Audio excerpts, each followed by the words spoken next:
All right, Mike. So we've gone over the Navigator. We've talked a little bit about some of your needs. What I've drawn up here is called our Indexed Universal Life Policy, and we're going to use this to actually cover a few of your needs, help with retirement, as well as giving you a death benefit with some life insurance. Okay. Before I get into this policy in specific, let's go over how a universal life policy works. So with the universal life, it is a cash value policy, and the best way to illustrate that cash value is we have a bucket, and on that bucket, we've got. Let me just finish drawing it here. We have our premiums that are paid into it. So this is what you would be paying monthly. And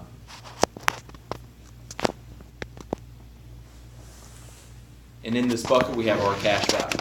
So as you pay premiums, that cash value is going to increase. Now these two little drains down here on the bottom cover two things. On one side, we have the cost of insurance, and that's going to be based on the death benefit that we have laid out for you and what your age is at that time. And the other drain are just going to be the fees of the policy.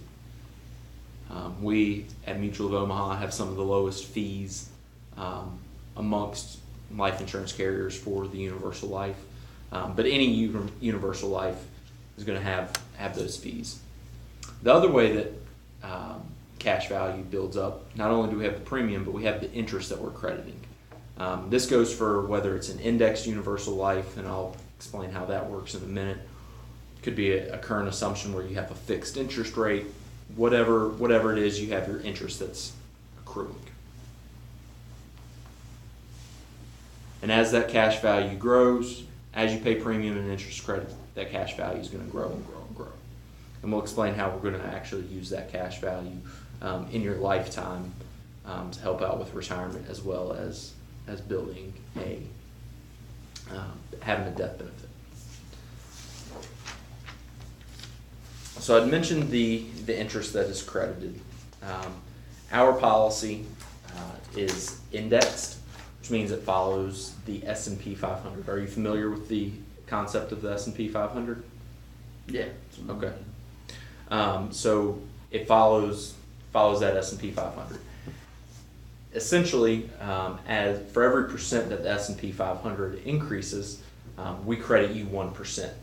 It does have a capped amount at 11.5%. But the reason that we cap it off at 11.5% is we also have a 0% minimum. So 0 is the hero with this policy. If the market were to tank, your cash value isn't going to plummet. It would still may decrease a little bit because remember we have those fees and the cost of insurance coming out, but you're not going to be losing percent for percent with what the S&P 500 does. So we're able to give you up to 11.5%, but give you that security with that floor at 0%. Cool. Now this policy, it's a long-term savings vehicle. It's not something that we want to be accessing cash value in early on. Once I find the pay. So here we see in year one of the policy, you've accumulated the accumulation value. Cash value is going to be about $4,600, but you're actually not going to have access to any of that in that first year. And this policy has a 15-year surrender schedule, so you'll see you won't have full access to all of the money until year 15, but really after 10 years it really gets pretty close. So the difference in year 11, for example, is about $1,500, but when you have a $50,000, that's a pretty low surrender value. But this is a long-term. This isn't something that we would want to be putting money into for 5 years and then taking it out. This is a long-term savings vehicle.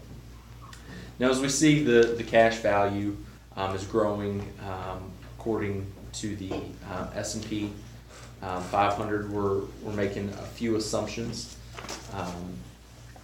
The first assumption is that we're getting averaging 6.8% on the interest every year. That's based over the last 20 years averages, and that's actually a little bit conservative over the past 50 years. Of the S&P 500, it's averaged a little over 7%. So we're being a little on the conservative side, but I think in a policy like this, I'd rather be conservative and it overperform than us being too aggressive and it well underperforming.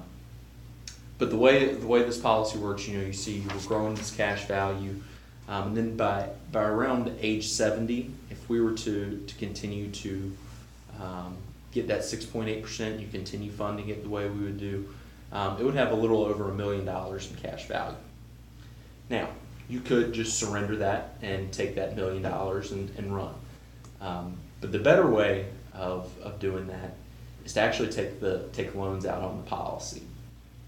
And with the loans, that's what allows us to have this as a tax-free income. The government, the IRS, has it set up right now that loans are not considered taxable income. So we're able to borrow against this policy, and you would not owe any income taxes. Now, when you hear a loan, what's the first thing you think of? You gotta pay it back. That's right. You do not pay it back. We actually are able to use the cash value and the death benefit to pay this loan back. So you, your beneficiaries, your family, you're not going to receive a loan statement, or a big tax bill to do that. So we're actually using your cash value and your death benefit for you while you're still alive. The particular disbursements on this policy, again, if we were to continue those assumptions, for 20 years from age 71 through age 90, this policy would be paying out about $90,000 per year. So that's going to be tax-free income for you. Your total disbursements are going to end up being about $1.8 million. Remember, we saw earlier that you only had at 70, you only had about $1 million in there. So taking it out like this actually gives you a little bit more, and it's tax-free. So that creates a big advantage for you. Now, with universal life policies, if the cash value reaches zero, the policy lapses. And if the policy lapses, any disbursements you receive are considered taxable income. This policy, however, has what we call a no-lapse guard. And if you fund the policy the right way, which with this illustration we have, and you take level disbursements out, it has a no-lapse guard. So even if the cash value hits zero, the policy won't lapse.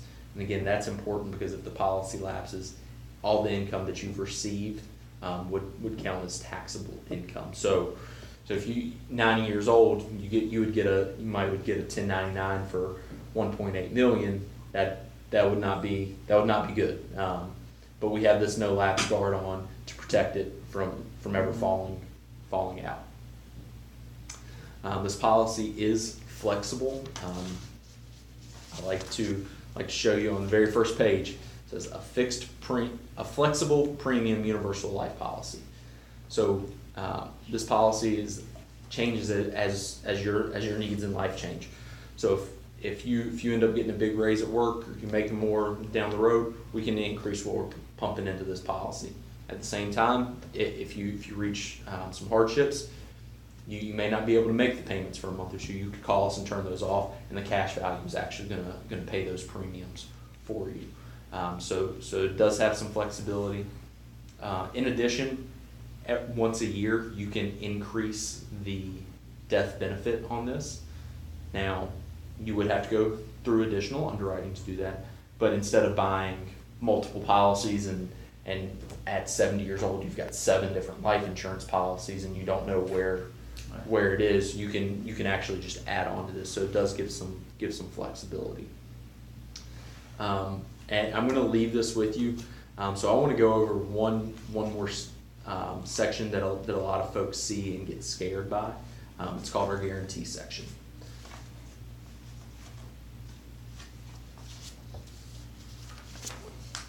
So the way the guarantee section works, you see you're paying into the policy, policy lapses at age 72. So you're never really taking that much income from it. You would lose that death benefit. And that scares a lot of people because they don't want to be putting in $6,000 a year, in your case, for 30 or 40 years and then not receive any benefit from it. What the guarantee value, it's making two assumptions. The first is that the S&P 500 does 0% or negative every year over the next 40 years. During the lifespan of the S&P 500, the longest we've had of consecutive years of negative or 0% is 3 years. So one, the market would have to do historically bad for over 10 times longer than it's ever done before. The other assumption is that we're charging the most that we can for the actual cost of the insurance. The state of Virginia puts a cap on how much we're allowed to charge an individual for universal life insurance. Mutual of Omaha and no life insurance company for that has ever charged the most. Essentially, what would have to happen is we would have to have a catastrophic event that would drastically decrease life expectancies. So we're talking, for this guaranteed values page to play out, we would have to have a doomsday scenario. We'd have to have something that would cause the economy to be negative for 40 years, which is unheard of, and life expectancies would have to plummet. If that were to play out, your retirement funds and life insurance policy are probably going to be the least of your worries. So I did want to go over that since I will be leaving this illustration with you.